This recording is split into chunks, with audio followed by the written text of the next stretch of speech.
Varahini channel பார்க்குற அனைவருக்கும் வணக்கம். இப்போ நான் தேங்காய் பால் அல்வா செய்ய போகிறேன். அதுக்கு தேவையான பொருள் பார்க்கலாம்.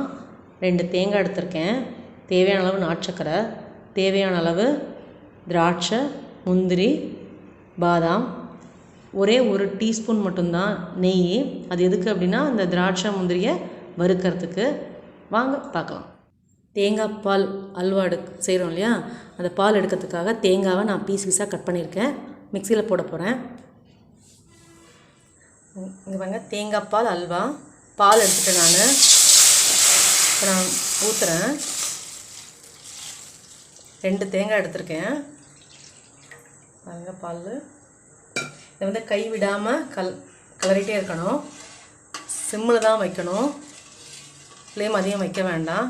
இதை லைட்டாக அப்படி கலரிட்டே இருக்கணும். பாருங்கள், எப்படியும் ஒரு 1/2 hour ஆகும். பாருங்கள், எவ்வளோ பால் நம்ம ஊற்றுவோம் இல்லையா, அது பாருங்கள் எப்படி ஆயிடுச்சுன்னு.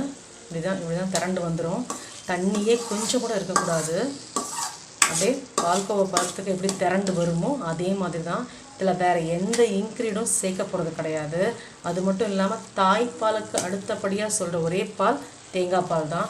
அதை நீங்கள் இந்த மாதிரி அல்வா செஞ்சு கொடுத்தீங்க அப்படின்னா ரொம்ப சூப்பராக இருக்கும். இந்த பதம் வந்த அப்புறம் தான் நம்ம இந்த நாட்டுச்சக்கரை சேர்க்க போகிறோம். இதில் நெய்யோ எண்ணெயோ வேறு எந்த ஒரு இன்க்ரீடும் கிடையாது.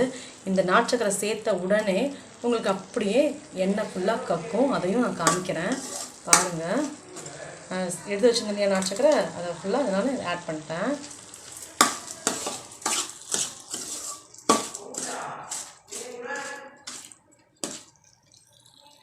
பாருங்கள், நெய் 1 ஸ்பூன் சொன்னோம் இல்லையா, ஊற்றிருக்கேன். இது இதை பாருங்கள், முந்திரி, பாதாம், ஏலக்காய், திராட்சை இது எல்லாமே எப்பயும் போல் பொரித்து அல்வாவில் போட்டுற வேண்டியதுதான். நமக்கு தேவைங்கனால நம்ம ஃப்ளேவருக்காக போடுறோம். வேணுங்கிறவங்க போட்டுக்கோங்க, இல்லைன்னாலும் பரவாயில்ல. டேஸ்ட் அவ்வளோ சூப்பராக இருக்கும்.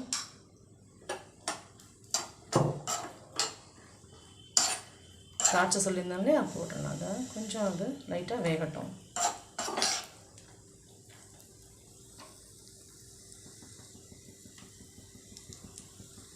பாருங்கள், லைட்டாக நல்லா ப்ரௌனு வந்தாச்சு. இப்போ நான் திராட்சையும் ஆட் பண்ணுறேன். அவ்வளோதான். இதை அப்படியே நம்ம அல்வாவில் பாருங்கள், இதை அப்படியே அல்வாவில் கொட்ட வேண்டியது தான்.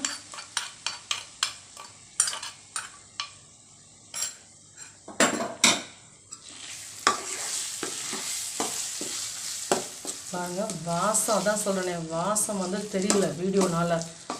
இதுவே வாசமாக இருந்தது சான்ஸே இல்லை. என்னப்பா புது டிஷ் பண்ணுறீங்கன்னு சொல்லிட்டு எல்லாம் கேட்க ஆரம்பிச்சிடுவாங்க. இதுக்கு எந்த ஒரு நெய் நிறையா வேணும் அப்படிலாம் கிடையவே கிடையாது. இந்த பாருங்கள் எவ்வளோ அழகாக திரண்டு வந்துருச்சு பாருங்கள். நம்ம ரெகுலராக செய்கிற பால்கோவா ரெகுலராக சாப்பிட்ருக்கோம். ஆனால் இந்த மாதிரி தேங்காய் பாலில் பால்கோவா செய்கிற மாதிரி அல்வா அது சூப்பராக இருக்கும். இந்த வராகினி சேனலை பார்க்குற நீங்கள் ஷேர் பண்ணுங்கள், லைக் பண்ணுங்கள், சப்ஸ்கிரைப் பண்ணுங்கள், மறக்காமல் பெல் ஐக்கானை கிளிக் பண்ணிவிடுங்க. இந்த ப்ரோக்ராமை இன்ஸ்டாகிராம்லேயும் ஃபாலோ பண்ணுங்கள். தேங்க்யூ.